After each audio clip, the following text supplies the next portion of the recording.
नमस्कार। कभी कभी ना सबसे सीधी सादी कहानियों में ही सबसे गहरे मतलब छिपे होते हैं। आज हम एक ऐसी ही कहानी में उतरने वाले हैं, नन्हे कृष्ण और उनके माखन के लिए जो प्यार था उसकी कहानी। और यकीन मानिए, ये सिर्फ एक शरारत से कहीं ज्यादा है। तो चलिए कहानी की शुरुआत ही एक सवाल से करते हैं।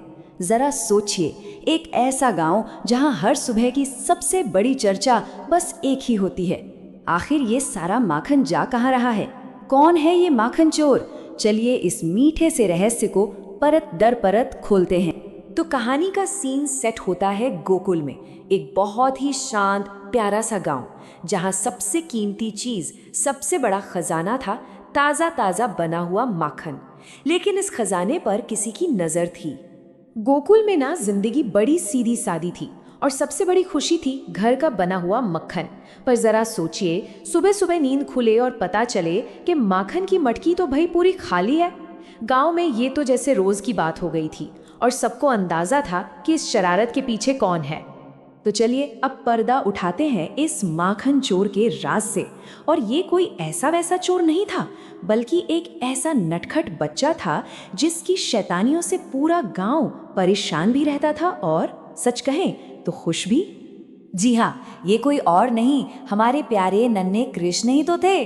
आंखों में शरारत, चेहरे पर एक प्यारी सी मुस्कान और दिल में बस माखन, माखन और माखन। उनके लिए ये कोई चोरी थोड़ी थी, ये तो एक खेल था, एक मजा था, एक सेलिब्रेशन था जो वो अपने दोस्तों के साथ मिलकर करते थे। और उनका तरीका, अरे वाह क्या कहने।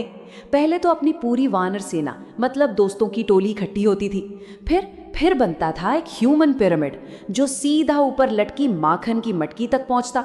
और फिर जो जीत का जश्न मनता था ना, वो तो सब मिलकर माखन खाकर ही पूरा होता था। गांव वाले बेचारे कितनी भी ऊंचाई पर मटकी टांग लें, कृष्ण की टोली का जुगाड़ हर बार काम कर ही जाता था।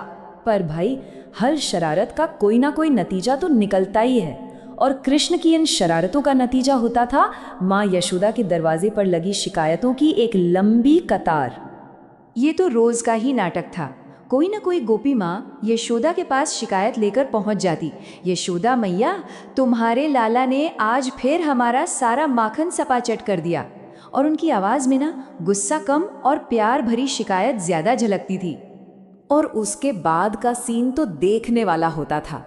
एक तरफ माँ यशोदा की मीठी डांट और सामने कृष्ण खड़े हैं जिनका पूरा चेहरा माखन से लिपा पुता है। अब बताइए, उनकी वो भोली सी सूरत देख के किसी का भी गुस्सा कैसे टिकेगा? लेकिन सवाल ये उठता है कि क्या ये सब सिर्फ एक बच्चे की शैतानी थी, या इस मीठे से खेल के पीछे कोई बहुत गहरा मतलब भी छिपा था? चलिए अब इस कहानी की गहराई में उतरते हैं।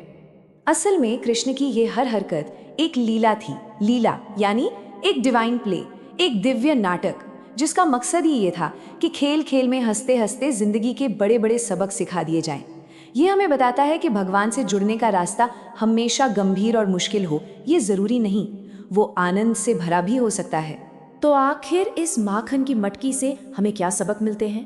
पहला तो ये कि रिश्ते में प्रेम और विश्वास हो तो शिकायतें भी मीठी लगती हैं। दूसरा कि ईश्वर किसी भी रूप में हमारे बीच हो सकते हैं, एक नटखट बच्चे के रूप में भी। और शायद सबसे बड़ा सबक, जिंदगी की असली खुशी बड़ी बड़ी चीजों में नहीं, बल्कि इन छोटी छोटी सादी चीजों में ही छिपी है। और जानते हैं सबसे अच्छी बात क्या है? कृष्ण की ये लीला सिर्फ कहानियों और किताबों में ही नहीं रह गई, ये आज भी हमारी जिंदगी का, हमारी कल्चर का एक जिंदा हिस्सा है। देखते हैं कैसे। देखिए, उस जमाने में गोकुल में कृष्ण और उनके दोस्त सच में माखन की मटकियां फोड़ते थे। और आज जन्माष्टमी के त्योहार पर हम सब उसी शरारत को दही हांडी के उत्सव के रूप में मनाते हैं। बच्चे कृष्ण की वेशभूषा में तैयार होते हैं और वही जोश, वही मजा, वही आनंद आज भी हम महसूस कर सकते हैं।